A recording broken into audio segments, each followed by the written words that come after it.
Salam kasih, damai Kristus menyertai kita.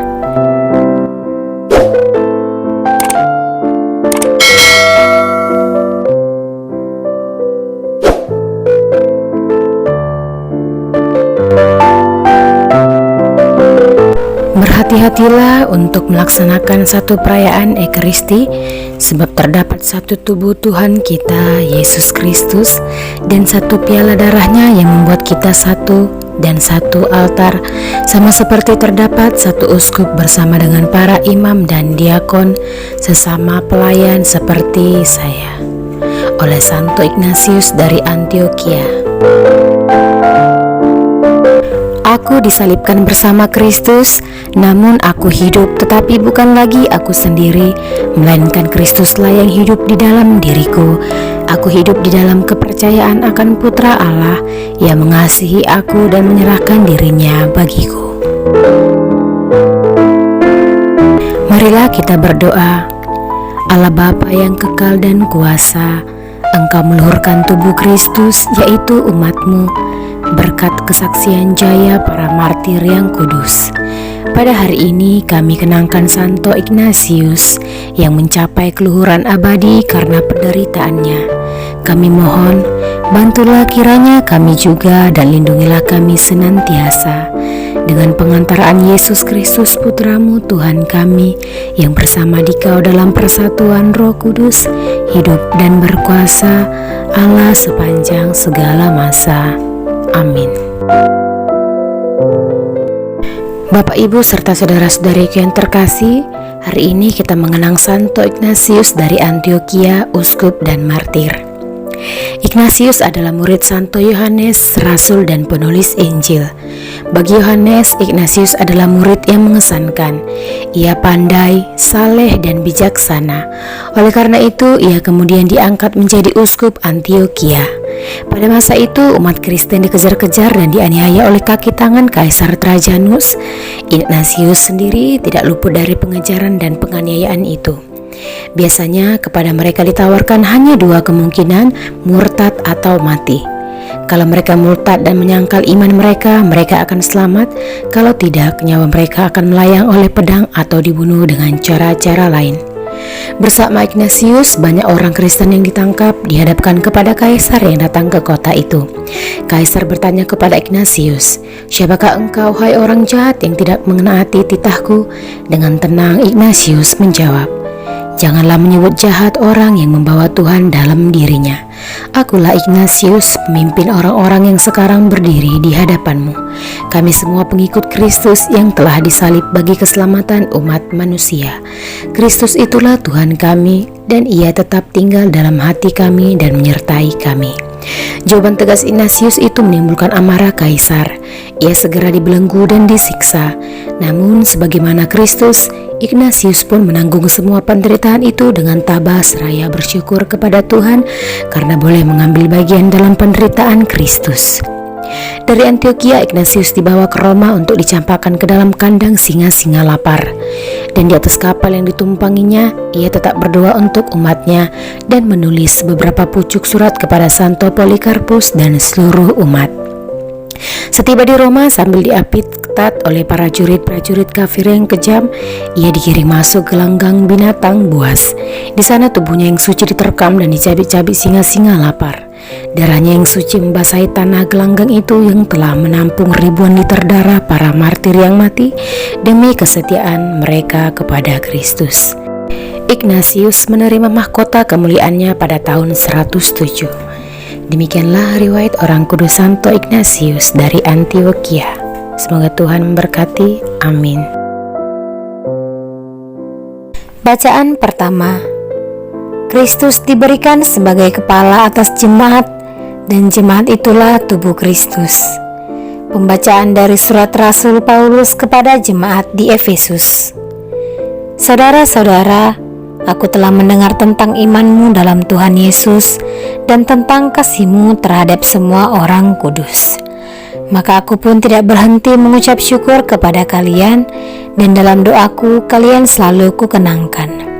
Kepada Allah Tuhan kita Yesus Kristus, yaitu Bapa yang Maha Mulia, Aku mohon supaya kalian diberinya roh hikmat dan wahyu untuk mengenal Dia dengan benar, supaya Ia menjadikan mata hatimu terang, agar kalian mengerti pengharapan apakah yang terkandung dalam panggilannya, yaitu betapa kaya kemuliaan yang dijanjikan akan diwarisi oleh orang-orang kudus, dan betapa hebat kuasanya bagi kita yang percaya.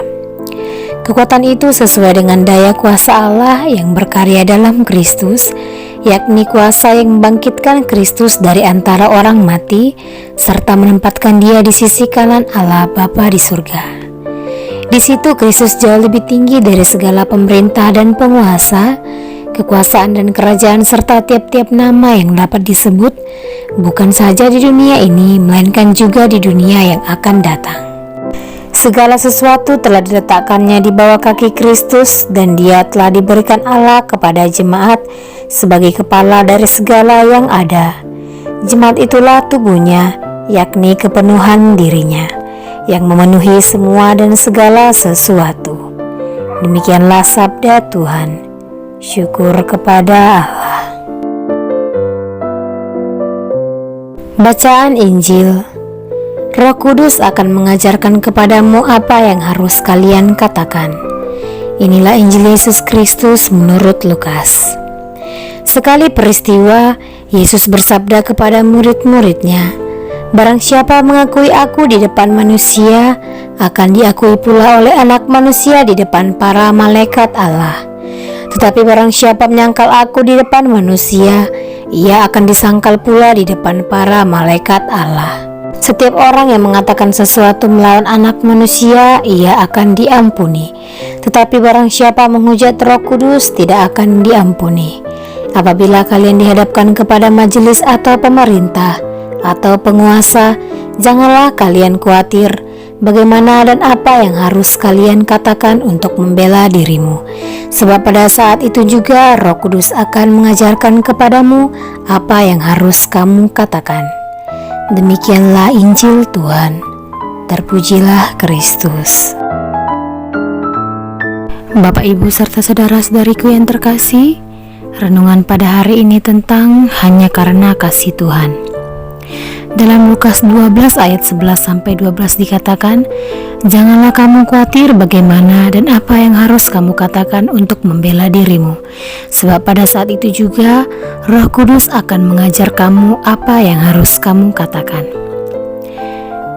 Seorang teman bersaksi tentang perjuangan di tengah badai krisis ekonomi yang sedang terjadi pada saat ini. Berawal dari banyaknya bisnis dan investasi baru yang ia luncurkan di penghujung tahun lalu, dan dalam perhitungannya, kesuksesannya akan diraihnya dalam tahun ini. Walaupun ketika itu sudah terdengar isu tentang virus yang mulai menyebar di negara lain, semangatnya tidak surut karena prediksinya kasus virus itu tidak akan sampai masuk ke Indonesia.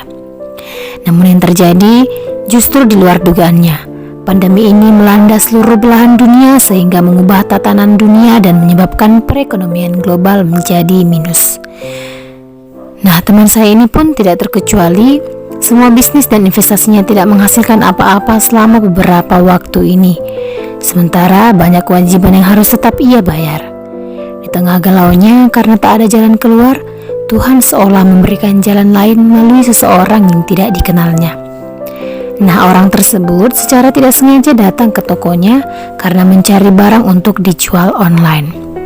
Tanpa disengaja, sesudah itu bisnis online-nya melesat naik omsetnya. Bahkan pencapaiannya hingga 3 kali lipat dari pencapaian tertinggi pada tahun-tahun sebelumnya. Teman saya ini sampai merasa terheran-heran atas kebaikan Tuhan dalam hidupnya. Ia merasa semua yang telah direncanakannya dengan matang sekalipun tidak akan berhasil tanpa perkenaan Tuhan. Apa yang diperolehnya baru-baru ini adalah mutlak hanya karena kasih Tuhan.